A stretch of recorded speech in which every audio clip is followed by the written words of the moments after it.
इतनी देखिए, अगर मैं सांसद होता तो मैं मुझे ये जनता ने चुना होता, तो ये जनता के लिए तो हमें काम करना है, खाली फोटो खिंचाने के लिए थोड़ा ही ना काम करना है। हम तो उस वक्त तक कोतवाल के पास जाते, ये रही वीडियो, ये केस दर्ज करो, देख। इस वक्त हम लोग हैं देवबंद में, और देवबंद से एक राजनीतिक हस्ती हमारे बराबर में बैठी है। नाम है उनका माजिद अली, जो सहारनपुर लोकसभा से बसपा से चुनाव लड़ चुके हैं और आगे भी चुनाव की तैयारी लगातार जारी है। इस समय वो समाज से लगातार जुड़े हुए हैं और उनका सोशल दायरा बढ़ता हुआ जा रहा है। लेकिन अब हाल ही में एक घटना घटित हुई है मानक मऊ में। कुछ हाजी लोग हज उम्रा पे गए थे, तो उनके साथ कुछ अभद्रता हुई है। उन्हीं के सिलसिले में हम लोग पहुंचे हैं आज उनके निवास स्थान पर, क्योंकि ये वहां पर पहुंचे, उन हाजियों के पास पहुंचे और इन्होंने उनसे बातचीत की, और बातचीत करने के बाद उनका केस लड़ने की भी पूरी जिम्मेदारी उठाई है। ये बड़ी अहम बात है, चूंकि ये एक झलक, एक बानगी भर है माजिद अली की, कि वो कितने सामाजिकता को कितनी प्रेफरेंस देते हैं। लेकिन पूरी डिटेल में गुफ्तगू उनसे करने की कोशिश करेंगे। माजिद साहब, अल्टीमेट ओपिनियन पर आपका बहुत बहुत स्वागत है। शुक्रिया, थैंक यू। हाल ही में एक घटना घटित हुई है मानक मऊ से। कुछ हाजी उम्रे पे गए थे, तो उनके कुछ केस वेस की आपने जिम्मेदारी ली है, उसको थोड़ा डिटेल में बताइए। उनके साथ जो घटना घटी, वो लोग 20-22 आदमी उम्रा पे गए थे। वापसी वो जिस वक्त आए, उनका जो ड्राइवर था वो भी हिंदू ही था। उसने आके एक होटल पे गाड़ी रुकाई, वहाँ उन्होंने खाना खाया, और खाना खाने के बाद किसी एक को बाथरूम की ज़रूरत पड़ी होगी, तो कुछ का तो ये कहना है कि हमने हाथ धोए, उसका वो पानी था। लेकिन उसी की बात रे चढ़ाते कि पेशाब किया। मंदिर उससे कम से कम 200-300 मीटर दूर है जी। वहाँ कोई चिंटू आ गया इसी जहनियत का, और उसने उनके साथ बहुत ज़्यादा बदतमीजी करी, गालियाँ दी, और सारी सीमाएं लांघ गया वो। और फिर उन सब को ले जाके मंदिर में टोपी उतरवा के उनसे वहाँ पे माथा टिकवा, जो बहुत ही हल्की बात है। हिंदू समाज भी अगर उसे देखेगा, उसे भी तैस आएगा कि ये कैसा हिंदू है जो इतनी हल्की बात कर रहा है। आप उनके घर पे पहुंचे थे? हम उनके घर गए, जाके मालूमात किया, तो वो लोग बोले जी हमारा काफ़ी खर्च हो गया, मजदूर आदमी उम्रा करके आए। फिर उन्हें दिल्ली बुलाया कि जी आपका केस दर्ज कराएंगे। 5-6 हज़ार रुपये उनके उसमें खर्च हो गए, और वो उनका केस दर्ज नहीं हुआ। केस तो दर्ज तब होता जब वो सही जगह जाते। सांसद जी ने क्या किया, उनको सीधा ही कमिश्नर के वहाँ या एडिशनल कमिश्नर के यहाँ भेज, इमरान मसूद जी ने। अब वो जो भी सांसद सहारनपुर से है, जबकि जाना चाहिए वहां के थाने में। अब थाने अगर कोतवाल केस दर्ज नहीं करता, तो उस क्षेत्र का जो एसएसपी है वहां जाना चाहिए। वो केस दर्ज ना करे तो कोर्ट तो खुला ही है।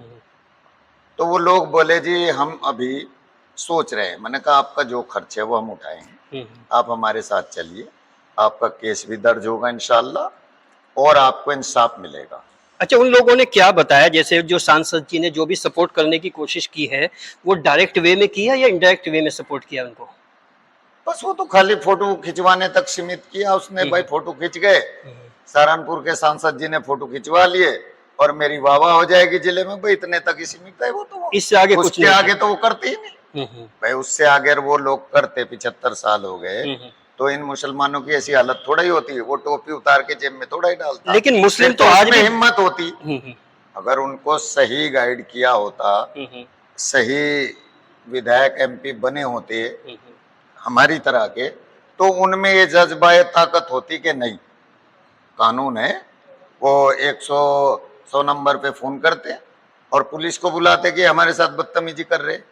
लेकिन उनको इस चीज का पता ही नहीं होने दिया। उन्हें तो यहाँ तक महदूद रखा, भाई नेता आ गया, फोटो खींच गया, व्हाट्सएप पे डाल दिया, यूट्यूब पे डाल दिया, फेसबुक पे डाल दिया, बड़े बड़े डायलॉग लिख दिए, बस मुसलमान बेचारे खुश हो गए। अच्छा, ये जो हादसा है, ये इंसिडेंट लगभग 18 अगस्त के आसपास की है, वायरल हुई है पिछले महीने 15 दिन के बाद। जी जी। तो ये इतना डिले कैसे हुआ है? क्योंकि वो अगर सांसद थे उनके क्षेत्र में, बल्कि उनके शहर में ये हादसा हुआ है, उनके पड़ोस में हुआ है, तो उन्होंने 15-20 दिन तक कैसे दबाए रखी है बात? अब वो लोग शायद दहशत में होंगे, या उन्हें ये बहाना उनके साथ किया होगा कि भाई अपनी सांसद जी सऊदी में उम्रा पे गए हुए, आप अभी घर बैठे रहो, इसका किसी से जिक्र मत करो, किसी से मुतालबा मत करो, किसी को बताओ मत, क्योंकि उनके घर से मेरे ख्याल से 1 किलोमीटर का फासला होगा, इससे ज्यादा है भी नहीं, जहाँ के वो हाजी लोग थे। जहाँ के हाजी लोग हैं, जहाँ सांसद जी रहते हैं।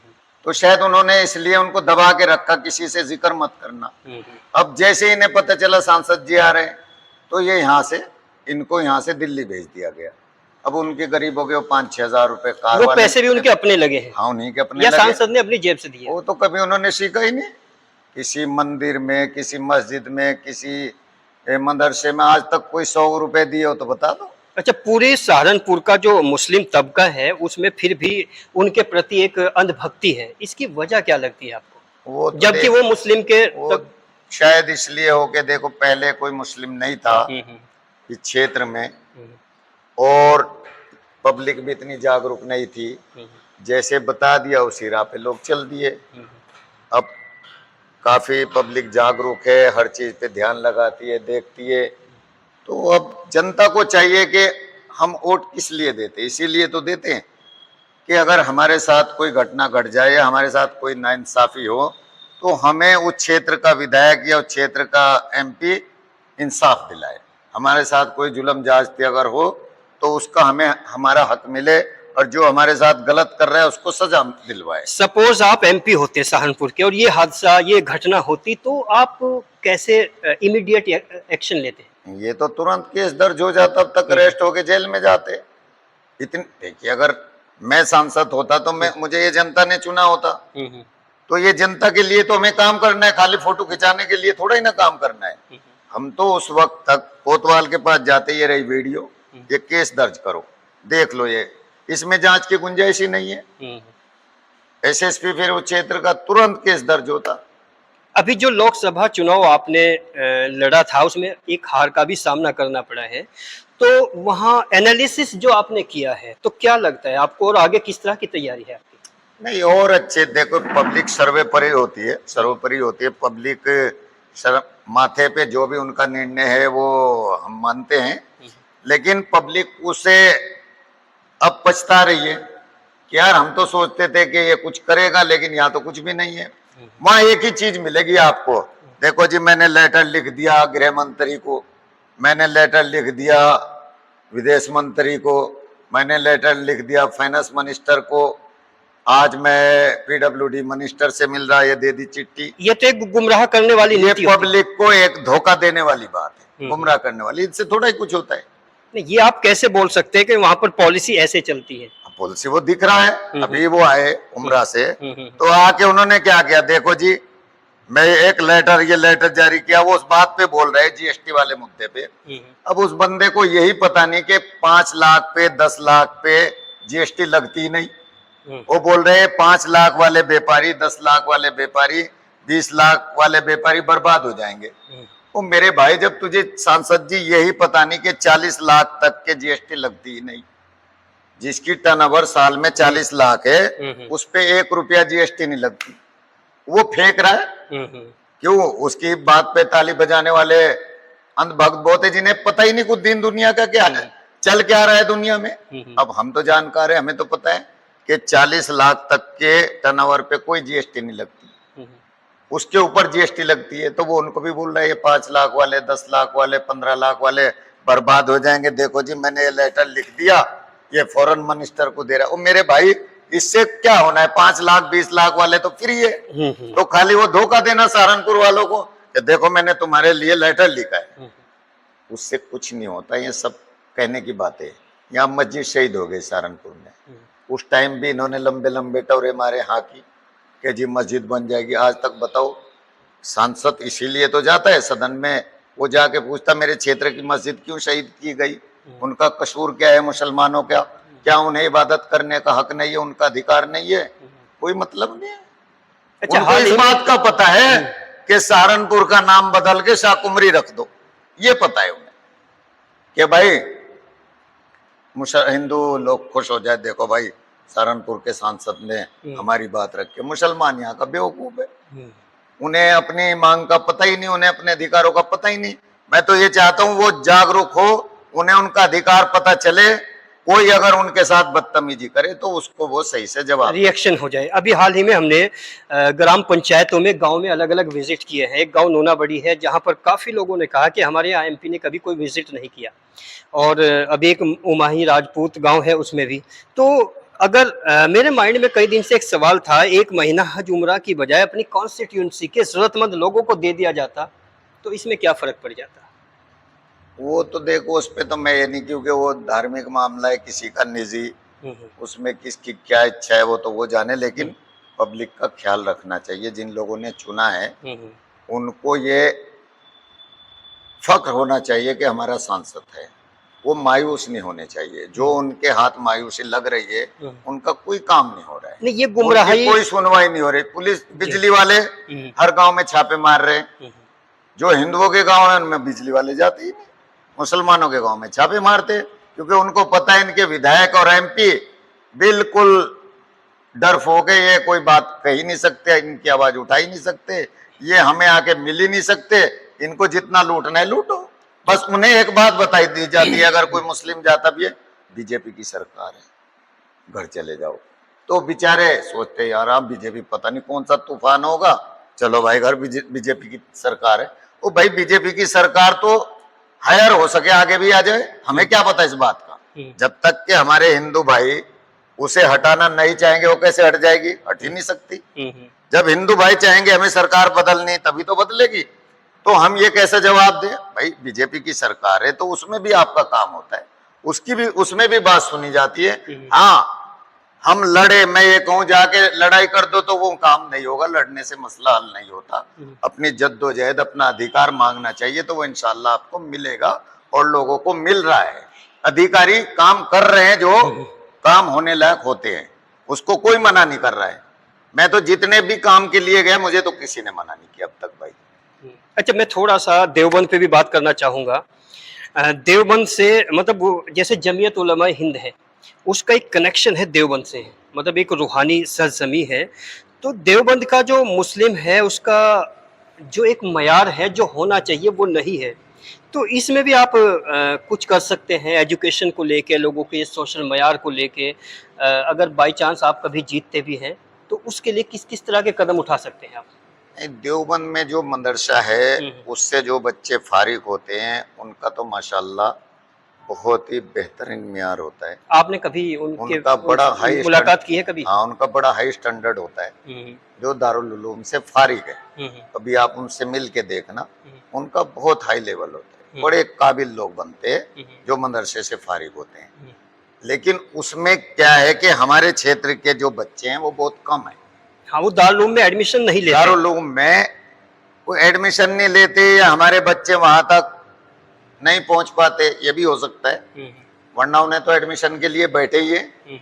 उसके साथ साथ जैसे अभी मौलाना अरशद मदनी साहब जी का मैंने बयान सुना था, उन्होंने कहा कि अभी हम इंग्लिश मीडियम स्कूल भी खोलेंगे और कॉलेज भी बनाएंगे। उस तरफ भी अब वो लोग मेहनत करने के लिए, कई इंटरव्यू मैंने उनके देखे। लेकिन ये आज से 50 साल पहले भी तो हो सकता था, अभी क्यों?